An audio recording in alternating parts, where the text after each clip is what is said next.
बता दूं कि ये जो मुकेश जी की हत्या की गई है उसमें कांग्रेस नेता सुरेश चंद्राकर के रिश्तेदार रितेश चंद्राकर, दिनेश चंद्राकर और उनके कर्मचारी महेंद्र राम टेके को पुलिस ने हिरासत में ले लिया है।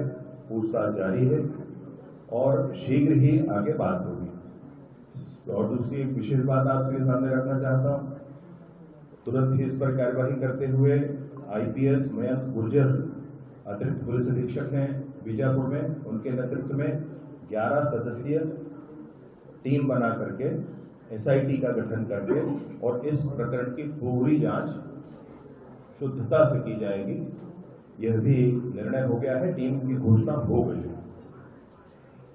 इसमें कांग्रेस नेता सुरेश चंद्राकर और उनके अन्य आरोपियों के जितने भी बैंक खाते हैं, जैसा कि मांग भी आया था ऐसा करना है, उन बैंक खातों को चिन्हांकित करके सील करने का काम भी किया जा रहा है। और विगत 4 घंटों में कांग्रेस नेता सुरेश चंद्राकर के 3 बैंक खातों को होल्ड भी कर लिया गया। यह भी प्रक्रिया आगे की गई है। साथ ही साथ अनेक ऐसे अवैध कंस्ट्रक्शन के यार्ड बना रखे थे जो वन भूमि पर भी थे और अन्य स्थानों पर थे। सबका ध्यान उस पर गया, सबकी बात उस पर हुई, तो ऐसे अवैध निर्माणों को और उस पर कार्यवाही करने का भी काम हो गया है, प्रारंभ हो गया है। वह भी प्रकरण में जो कांग्रेस नेता सुरेश चंद्राकर फरार हैं, उनकी गिरफ्तारी के लिए 4 अलग अलग टीमें अलग अलग दिशाओं में भेजी गई। शीघ्र ही वो पकड़ा जाएगा, कहीं नहीं भाग सकता, उसमें कोई भी ये नहीं है।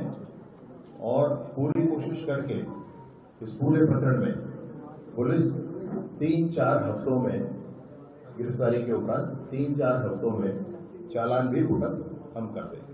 स्पीडी ट्रायल के लिए पूरी कोशिश करेंगे। और अब किसी को फांसी होती है या कोर्ट क्या सजा देती है, ये कोर्ट का निर्णय होता है।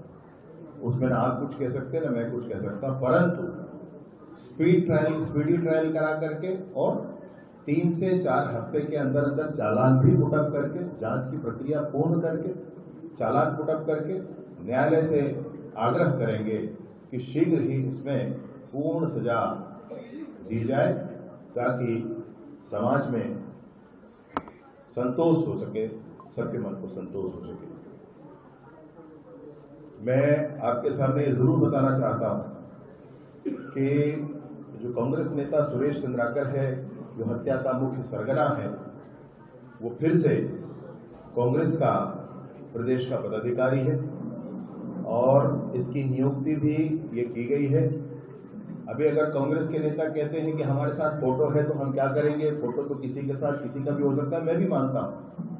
मैंने भी कहा है कि मेरा भी या माननीय मुख्यमंत्री जी के साथ किसी का फोटो है तो ये देखकर न समझा जाए कि करीबी हैं, हम भी मानते हैं, लेकिन इसको झुठलाएंगे आप।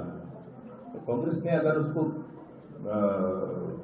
इसमें जिले का प्रभारी बनाया है और ये अक्टूबर 2023 में ये घोषणा हुई है, तो इसको झुठलाया नहीं जा सकता। इस पर कोई मैं सोचता हूं कि नहीं कह सकता इस बात को कि जबरदस्ती कुछ कहा जा रहा है।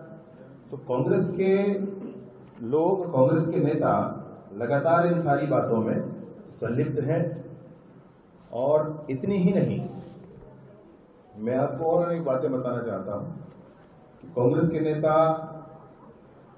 मतलब इस तरह से व्यवहार कर रहे हैं, ऐसा हो गया है मानो पूरे छत्तीसगढ़ में उनको कैसे भी करके ये स्थापित करना है कि विष्णुदेव जी की सरकार में अपराध कहीं ज्यादा हो रहे हैं, ऐसा स्थापित करने की कोशिश है। बलौदा बाजार की घटना हुई थी, हम सब आज तक मैं सोचता हूं चिंतित हैं उस विषय को लेकर के कि हमारे प्रदेश में ऐसा कैसे हो गया। और उसमें भी आपको ध्यान है कि कांग्रेस के नेता और कांग्रेस के विधायक जेल में हैं और कल हाईकोर्ट से भी उनका जेल बेल खारिज हुआ है। इससे पहले लोअर कोर्ट से खारिज हुआ था, कल हाईकोर्ट से भी कांग्रेस के विधायक का बेल खारिज हुआ है। तो बलौदा बाजार में उनकी संलिप्तता रही। आपको याद होगा कि अभी दिसंबर महीने में, अभी पिछले महीने उत्तरी जांगड़े जी ने मंच से खड़े होकर के कहा कि जैसा बलौदा बाजार में हम लोगों ने किया वैसा ही अब हमको फिर से यहां जाकर के तोड़फोड़ मचाना है। ये फिर से उसी बात की प्रेरणा अपने कार्यकर्ताओं को दे रहे हैं। मैं पूछना चाहता हूं, क्या यही करना चाहते हैं पूरे प्रदेश?